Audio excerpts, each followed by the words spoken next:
I know that you have said in the past that one of the challenges is sustaining one's attention to sustainability. And now we're going to go on the dark side, the dark green side a little bit, but in light of the shortcomings of Copenhagen and Climate Gate, do you feel that people are a little tuned out? And what are some of your ideas for keeping the public engaged? So these large chronic issues, if you divide life or the environmental issues between chronic and emergency issues. So emergency issues is where, there's a spill, there's contamination, you can see it, you can point to it, and there's a beginning, middle, end, and it can be cleaned up. The public really cares about those. The chronic issues, the fact that rainforest is still being cut down illegally in some cases, that we have climate change, that we have these biodiversity loss, is very hard to maintain public attention. So our strategy, or my strategy, has always been really to look at the bite-sized pieces. How can you break down issues for people? So, for instance, climate change is not an issue. It's a result of how we live our lives. It's a result of our transportation decisions. It's a result of our energy decisions, both how we build buildings and where the energy comes from, and it's a result of whether we recycle or compost or not. That's what climate change is. And so we can think of it as this big, complicated thing that exists at the international level, and that's going to turn anyone off. I mean, really, why would you care about something that you can't see, you don't really know what the impacts are going to be, and it's going to take a long time? But if we can reinvest in all the things that are going to reduce our greenhouse gas emissions and save money at the same time, the examples, and I think the value of coming from the local level is we can point to lots of examples across the country where people are saving money through energy efficiency. People are saving money by recycling and composting. People are saving money by bicycling and walking to work. All these things can help the planet. I completely agree that the public is, by and large, apart from a small section of our society, confused by climate change. Recent polls by the Pew Foundation showed that less and less people understand climate change issues. In the last 2 years, there's 15% less people that understand the issue of climate change than they did 2 years ago. So we're actually going backwards on understanding on this critical issue. And we have lost the public to a large extent, and I think EPA is committed to playing a role in how we educate people in a way that meets them where they are. If you're a small business owner, you care about climate change because you want your energy bills to go down.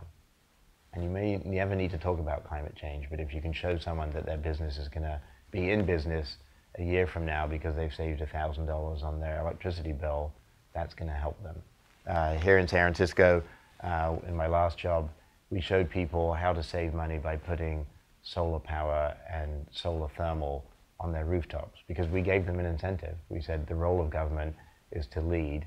If we can create an incentive that allows people to make a decision that makes sense for them financially, whether it's to put it on their tax bill so that when they sell their home, the next person that's benefiting from the solar panel also is paying some of the cost.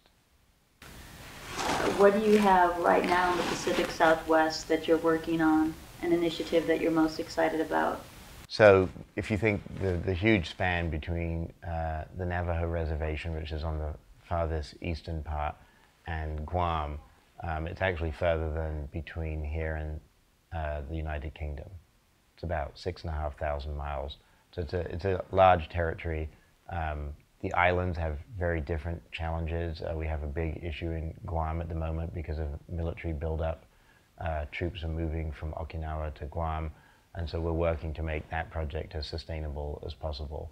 But the island nations have issues, but they also have huge opportunities to push ocean renewable energy from tidal and wave, to thinking about self-sustaining systems. I know Project Better Places is interested in Hawaii and how you create electric vehicle infrastructure in Hawaii. So a lot of positive things are happening there. We also are responsible for the border environmental issues. There are a huge number of issues between us and Mexico that we're working on. But one of the things that is right behind us is San Francisco Bay, and the Bay Delta ecosystem is really at a point of collapse and crisis. There's huge tensions because of lack of water supply, but there's also endangered species. that are on the brink of literally being wiped out from this part of the world because of our water planning decisions. So EPA, really the common thread is that we are reasserting our interest and authority in many different things that have lain dormant for the last number of years, and saying these are things that we have expertise, in some cases we have money. Due to the stimulus money, we spent about $1 billion on water treatment in California and Region 9 over the last year and a half, so a huge amount of money has been pumped into greening these water systems and other programs.